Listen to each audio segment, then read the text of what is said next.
نحمده ونصلي على رسوله الكريم اما بعد عن انس قال قلما خطبنا رسول الله صلى الله عليه وسلم الا قال لا ایمان لمن لا امانت له ولا دین لمن لا عہد له او کما قال علیہ الصلوۃ والتسلیم۔ پاک پیغمبر صلی اللہ علیہ وسلم کا یہ ارشاد حضرت انس رضی اللہ تعالیٰ عنہ سے منقول ہے کہ آپ علیہ السلام حضرت انس ارشاد فرماتے ہیں کہ بہت کم ایسا ہوا کہ نبی صلی اللہ علیہ وسلم نے ہم سے بیان کیا ہو، ہمیں خطبہ دیا ہو، ہمارے سامنے تقریر کی ہو، مگر اس میں اس چیز کا تذکرہ نہ ہو کہ کون سا تذکرہ کہ لا ایمان لمن لا امانت لہ، کہ جس شخص کے اندر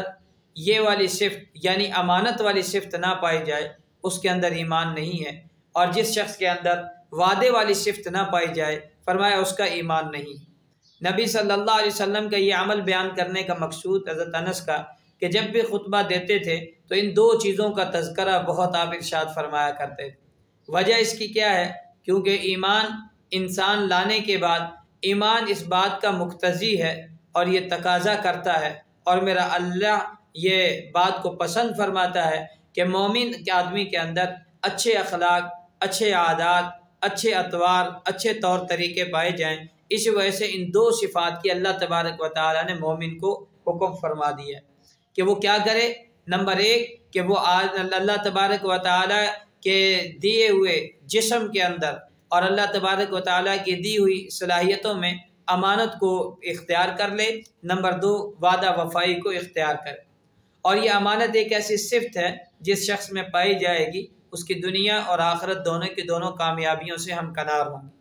حضرت انس کا یہ فرمان دیکھنے کے بعد اگر ہم آپ علیہ السلام کی زندگی کو دیکھیں تو کافر لوگ جو آپ کے جان کے ازلی دشمن ہیں، اور دارالندوہ میں بیٹھ کر یہ میٹنگ ہو رہی ہے کہ نبی صلی اللہ علیہ وسلم کو نعوذ باللہ قتل کر دیا جائے، اور بدریہ حضرت جبرائیل آپ علیہ السلام تک یہ پیغام پہنچ جاتا ہے کہ اللہ کے رسول آج رات اپنے بستر پر آرام نہ فرمائیے اور ہجرت کر جائیے، اور آپ علیہ السلام حضرت علی کو بلوا کر اور بلانے کے بعد اپنے بستر پر انہیں سلا دیتے ہیں، اور سلانے کے بعد انہیں کچھ سامان دیتے ہیں کہ یہ کفار مکہ تک پہنچا دینا، فلاں بن فلاں کا یہ سامان ہے، فلاں بن فلاں کا یہ سامان۔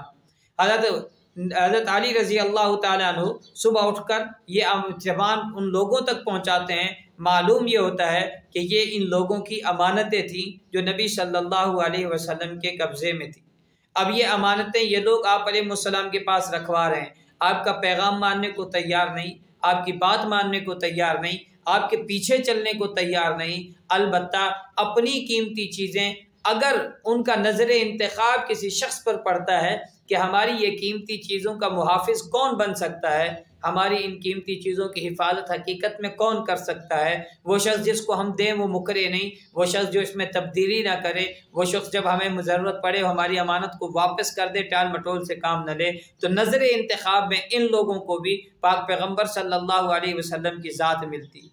اور آپ علیہ السلام کو ان کی طرف سے تکالیف ہیں، آپ علیہ السلام کو ان کی طرف سے پریشانیاں ہیں، آپ علیہ السلام کو ان کی طرف سے سب کچھ ہے، لیکن اس کے باوجود بھی اللہ تبارک و تعالیٰ کے پاک پیغمبر کے پاس یہ کفار اپنی امانتیں رکھوانے کے بعد اگر جس لقب سے آپ کو پکارتے ہیں وہ ہے صادق اور امین، وہ صادق اور امین آپ علیہ السلام۔ اور اللہ تبارک و تعالیٰ نے امانتوں کو یا لفظ امانت اور امانات کو قرآن پاک میں 5 مقامات پر ذکر فرمایا ہے، اور اس سے ہر قسم کی امانت مراد۔ اور ایک جگہ ارشاد فرمایا ان اللہ یأمرکم ان تؤدوا الامانات الی اہلہا۔ پاک پیغمبر صلی اللہ علیہ وسلم جس وقت مکہ میں ہیں، بیت اللہ کے طواف سے فارغ ہو کر آپ کی خواہش پیدا ہوئی آپ کے اندر کہ میں بیت اللہ شریف کے اندر چلے جاؤں، اور عثمان بن ابی طلحہ کے پاس بیت اللہ شریف کی چابی تھی، وہ اس کی کنجی بردار تھے، تو آپ علیہ السلام نے ان سے پوچھا کہ مجھے چابی نصیب عطا فرما دیجیے میں تاکہ بیت اللہ شریف کا اندر سے زیارت کروں، اور عثمان بن ابی طلحہ نے آپ علیہ السلام کو حقارت سے دیکھ کر منع فرما کر دیا کہ یہ آپ کو نہیں مل سکتے، آپ چلے جائیں۔ آپ علیہ السلام نے پوچھا اے عثمان وہ وقت کیسا ہوگا، چابی میرے ہاتھ میں ہوگی، جس کو چاہے میں دے دوں گا۔ حضرت عثمان جلال میں آ کر کہنے لگے، کیونکہ خاندانوں کے حسب و نسب آپس کی چپکلش اور آپ علیہ السلام کے پیغام کی وجہ سے یہ لوگ آپ کو پسند نہیں کر رہے، اور ان کے ذہن میں اب بھی یہی ہے کہ ہم خاندانی چلتے آ رہے ہیں، غلبہ ہمارے پاس ہے، ہم بیت اللہ کے خادم ہیں، دنیا میں عزتیں ہیں، لوگ ہماری کرتے ہیں، آپ کو کون پوچھے گا، آپ کا کون مقام اور مرتبہ پہچانے گا، مقام اور مرتبہ آپ کو دیکھے گا۔ جب یہ ساری کی ساری بات کرنے کے بعد کہتے ہیں کہ اس وقت تو پھر قریش پر ہلاکت ہوگی اگر چابی آپ کے پاس۔ فتح مکہ کے دن آپ علیہ السلام جب بیت اللہ شریف کے قریب تشریف لائے تو عثمان بن ابی طلحہ کو فرمایا کہ چابی دے دیجیے۔ حضرت عثمان نے چابی نصیب فرمائی نہ چاہتے ہوئے بھی، اور آپ علیہ السلام سے عرض کرنے لگے اللہ کے رسول یہ امانت ہے۔ حضرت علی تشریف لائے، اللہ کے رسول یہ چابی مجھے نصیب فرما دیجیے، کیوں کہ بیت اللہ کی خدمت ہمارے ہی خاندان میں چل رہی تھی، چابی بردار کی خدمت بھی ہمارے ذمہ لگ جائے۔ اللہ اور حضرت عباس نے بھی یہ مطالبہ فرمایا، لیکن آپ علیہ السلام نے اپنے داماد، آپ علیہ السلام نے پہلے ایمان لانے والے، آپ علیہ السلام نے آپ کی صحبت سے فیض یافتہ شخص کو، حضرت علی کو چابی نصیب نہیں فرمائی، بلکہ چابی اس آیت کے نازل ہونے کے بعد ان اللہ یأمرکم ان تؤدوا الامانات الی اہلھا، یہ آیت پڑھتے ہوئے عثمان بن ابی طلحہ کو دی، فرمایا یہ اب چابی قیامت تک تمہارے پاس رہے گی اور اس کو کوئی ظالم ہی چھینے گا۔ اب یہاں پر امت کے لیے اور محبوب سے محبت کرنے والوں کے لیے ایک پیغام کہ یہ کافر تھے لیکن آپ علیہ السلام کے اوپر امانتوں کے بارے میں اعتماد کرتے تھے۔ آپ نے چابی لی لیکن لینے کے بعد امانت کو انہی کو واپس لوٹا دی۔ اس سے ایک بات یہ بھی سمجھ میں آئی کہ اگر کسی کو کوئی عہدہ مل جائے، کسی کو کوئی چیز ملے تو اس کو اس میں امانت کے ساتھ کرنا چاہیے، خیانت نہ کرے، اور خیانت والے پر فرمایا اللہ کا اور اس کے رسول کا اور سارے کے سارے لوگوں کی اس کے اوپر لعنت ہو جائے۔ اور یہ امانت ایک ایسی صفت ہے جب ہمارے اندر آ جائے گی تو ہم کامیابیوں سے ہم کنار بھی ہوں گے اور ہماری دین اور دنیا دونوں کے دونوں بننا شروع ہو جائیں گے۔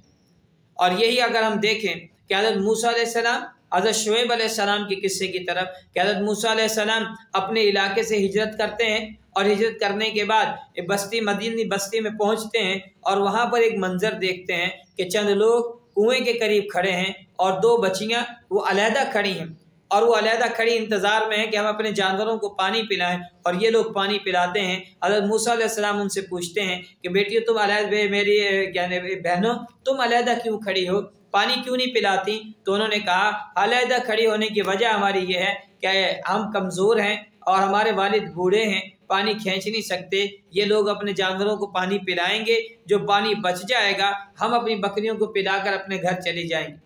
حضرت موسیٰ علیہ السلام ان کے قریب گئے اور جا کر انہیں دعوت دیتے ہیں کہ بھائی تمہیں یہ کام کرنا چاہیے کہ پہلے ان کمزوروں کو پانی پلا دیں تاکہ وہ اپنے وقت پر اپنے گھر میں پہنچ جائیں گی، جوان بچی ہیں۔ ابھی یہ بات چل ہی رہی تھی تو انہوں نے کہا اگر آپ کو اتنا ہی ترس آتا ہے تو آپ نکال دیجیے۔ حضرت موسیٰ علیہ السلام آگے بڑھے، ڈول کھینچا، پانی نکال کر ان بچیوں کو پیش کیا، انہوں نے وہ پانی پلایا اور گھر چلے گئے۔ جب وقت سے پہلے گھر پہنچی تو باپ جو بوڑھے اور وقت کے پیغمبر حضرت شعیب علیہ السلام تھے، پوچھا کہ آج جلدی آنے کی وجہ؟ حضرت کی بچیوں نے بتایا یہ وجہ، اور بلانے کے بعد انہیں بلوایا گیا۔ حضرت موسیٰ علیہ السلام کو جب لے کر آئے، لانے کے بعد حضرت موسیٰ علیہ السلام جب ان کو لے کر ان کے گھر پہنچے، حضرت شعیب کے گھر، تو حضرت موسیٰ علیہ السلام کو حضرت شعیب کی بچیوں نے جو حضرت موسیٰ علیہ السلام کی صفات دو ذکر کی حضرت شعیب علیہ السلام کو کہ اللہ ابا جان آپ اس شخص کو مزدور رکھ لیجئے، ملازم رکھ لیجئے، کیوں ان خیر من استاجرت القوی الامین، دو صفات ذکر کی ہیں محدثین اور مفسرین نے۔ حضرت شعیب کی بیٹیوں کی اس گفتگو کو ذکر کرنے کے بعد فرمایا کہ یہ بچی کو اللہ نے بڑی حکمت اور بڑی دانائی اور بڑی فہم سے نوازا تھا کہ یہ جا کر اپنے والد کو مشورہ دیتی ہیں اور ان کی دو صفات پہچان کر بتاتی ہیں کہ اگر آپ ملازم رکھنا چاہتے ہیں، اگر اپنے پاس تو ایک تو نمبر 1 قوی ہو، نمبر 2 وہ امین بھی ہو یعنی امانت داری والا ہو۔ فرمایا یہ جو آدمی کام کرے گا یہ کسی کو دھوکہ نہیں دے گا۔ آپ خود دیکھیں کہ اب خاندان کی بنیاد جو رکھی گئی کس بنیاد پر رشتہ ہو رہا ہے کہ انہیں غلام بھی ملازم رکھا گیا حضرت موسیٰ علیہ السلام کو، اور ان کی یہ دو صفتیں دیکھ کر امین ہونے کی وجہ سے یہ رشتے کا ذریعہ بھی بنے، اور جب ان کا رشتے کا ذریعہ بنے اللہ تبارک و تعالیٰ نے ایک ایسی خاتون کہ جس نے یہ صفات محسوس کر کے اپنے والد کو بتایا تو والد نے ان کے ساتھ اپنی بیٹی کا رشتہ بھی دے۔ اس سے ہمیں ایک سبق یہ بھی ملتا ہے کہ ہم اپنی بچیوں کے انتخاب، رشتے کے انتخاب کے لیے کن چیزوں کو دیکھتے ہیں۔ ہم جیب کو دیکھتے ہیں، گاڑی کو دیکھتے ہیں، عہدے کو دیکھتے ہیں، بنگلے کو دیکھتے ہیں، یا ہم دیکھتے ہیں کہ اس کے اندر دینداری کتنی ہے، تقوی طہارت کتنا ہے، دین پر کتنا چلتا ہے، اللہ کا خوف کتنا ہے۔ اگر وہ ان چیزوں کو دیکھتا ہے تو پھر آپ کی بچیاں بھی خوش رہیں گی، وگرنہ آپ کی بچیاں بھی خوش نہیں رہیں گی۔ ہمیں ان چیزوں کا پورا لحاظ رکھنا چاہیے۔ یہ ساری کی ساری حدیث ہمیں اس بات پر